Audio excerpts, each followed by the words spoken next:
बारकी बारकी माझी 3 लेकरं, पोरीचं लगीन झालं, 3 लेकरं बारकी बारकी. आता काय करायचं? नेऊन गबाळी टाकलं तिथं, लागली. मग ती बायको झटा यायची, मालक झटू लागायचा. आईला बरं झालं म्हणलं, कायच नाही.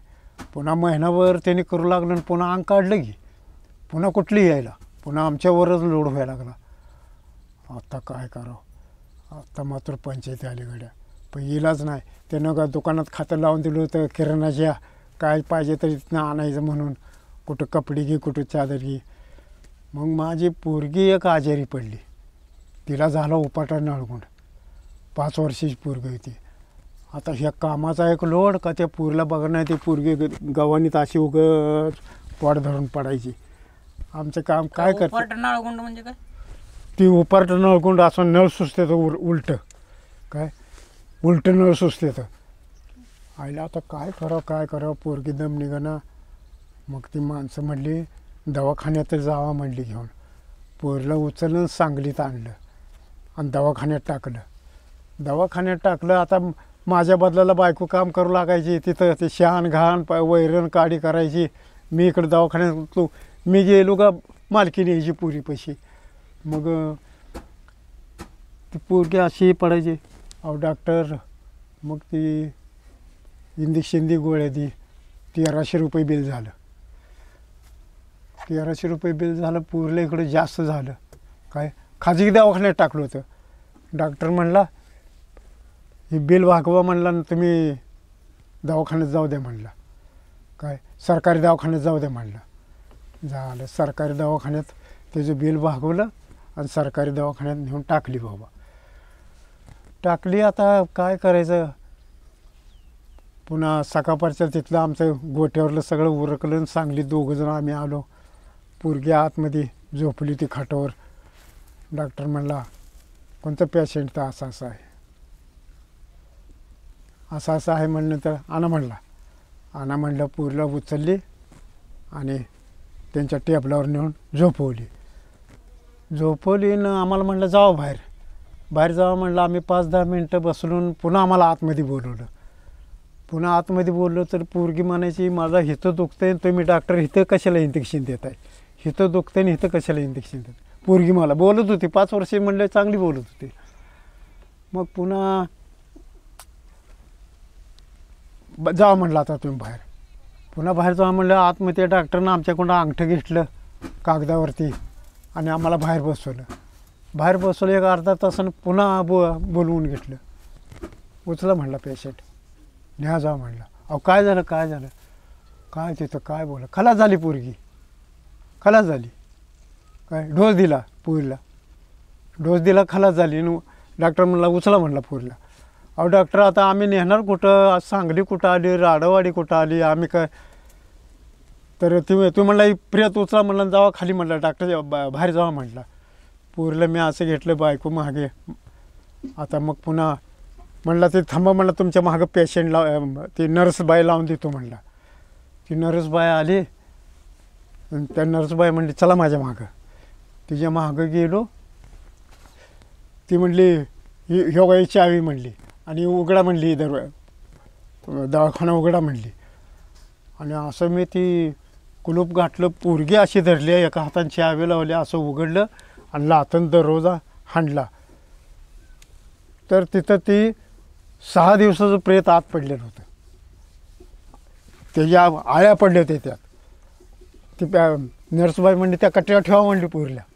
काय त्या कट्ट्यावर ठेवा आणि या म्हणली माघारी. त्या कट्ट्यावर तिथनं आतमध्ये कट्टा होता चांगला कासराभर. त्या कट्ट्यावरनं ठेवूस तर हितोवर आळ्या चढल्या माझ्या पायावर. तसंच पाय झाडता आलो. बसा म्हणली बाहेर बसा म्हणल्यानंतर बसून तिनं ते दरवाजा लावून घेतला आणि आम्ही तिथं बसलो. मग ते आला पुन्हा भंगी आला का की ते भंग्यानं दरवाजा उघडला, आत गेला. काय करायचं ते केलं, फडक्यात गुंडाळलं आणि न्या झोपलेत. अहो आम्हाला न्यायचं कसं? आम्हाला राडवाडीला जायचं आहे काय? तर म्हणलं असं जावं म्हणलं, तिथं म्युन्सिपाल्टीचं ऑफिस आहे, तिथं म्हणलं जीप गाडी लागते. त्या जीप गाडीला ड्रायव्हरला विचार म्हणलं, ती येतं आहे म्हणलं.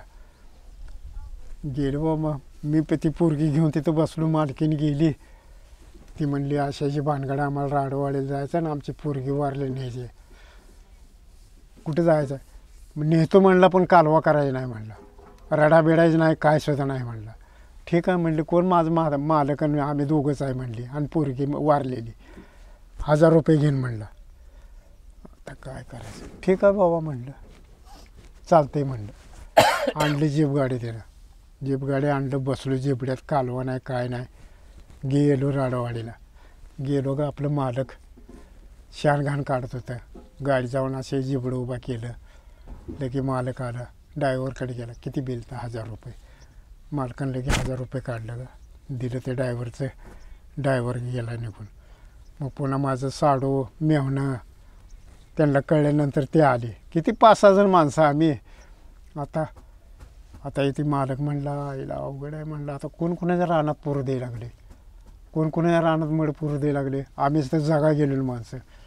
पुन्हा गेलो कृष्णाबाई नदीला. म्हणला तिथली माणसं म्हणली काय लेकरं आहे म्हणला, पुरा जावं तिकडे कृष्णाबाई नदीच्या कडेला. तिथं गेलो 2-4 ती खडक आणला. ती पोरगी आपली कशी तर साफसफाई करून आपलं निवांत केलं. ती मालकींची इतकी कडू लागली. मालक काय माळ करीत होता, मालक बी लई ते इचलकरंजीचा गुंड होता. ती मालकीन पुन्हा एवढं दूध ठेवलं तर सगळी पेट्या तपासायची. इतकंच दूध ठेवलं, तितकंच दूध ठेवलं, असंच झालं तसंच झालं. पाऊस पडायला लागला मरणाचा. पुन्हा मालकीनला तर दिवस गेलेले या संतेयाळं काय संते. आता काय करायचं बाबा, काय करायचं म्हणले. पाक दिवस संपलं आणि भिलोडीला घेऊन गेलो दवाखान्यात. भिलोडीला गेलो का तिथं झाली डिलिव्हरीच. झालं संत्या जलमला. तर आता काय करायचं, मी आता या वली बाळात येईन, पाऊस पडते. मी म्हणलं मी जाऊन आता अक्काला तर तुझ्या आईला तर आणतो जाऊन. म्हणलं काय करायचं म्हणलं, आता मी एकटा काय करणार, या जनावराचं बघणार का तुझं बा. म्हणजे गेलो शिरपूरला, इकडं आलो, अक्काला घेऊन आलो इकडं. मग तिनं आपलं 1-6 महिना काढलं आणि पुन्हा मग ती मेवण्याला म्हणलं गड्या, तिच्या चुलत भावाला म्हणलं गड्या इथं नाही मिळ लागायचा गड्या. म्हणलं काय बी करा मला इथनं हलवा गड्या म्हणलं. हलवा म्हणलं. ती बरं म्हणलं. बरं म्हणल्यानंतर मग पुन्हा मालकाकडे गेलो. मालक म्हणला इथं काय आम्हाला जमत नाही आणि आमच्या गावाकडे चाललो आहे म्हणला. बरं म्हणलं. त्या मालकानं वय घेतली का 13 महिनं माझं भरलं आणि 2200 रुपये अंगावर काढलं. आता काय करायचं, आता हे 2200 रुपये द्यायचं कुठलं. आता काय ते म्हणला 3 दिवसात मला पैसे पाहिजेत म्हणला. आता कसं रे बजरंग म्हणलं, आता काय करायचं.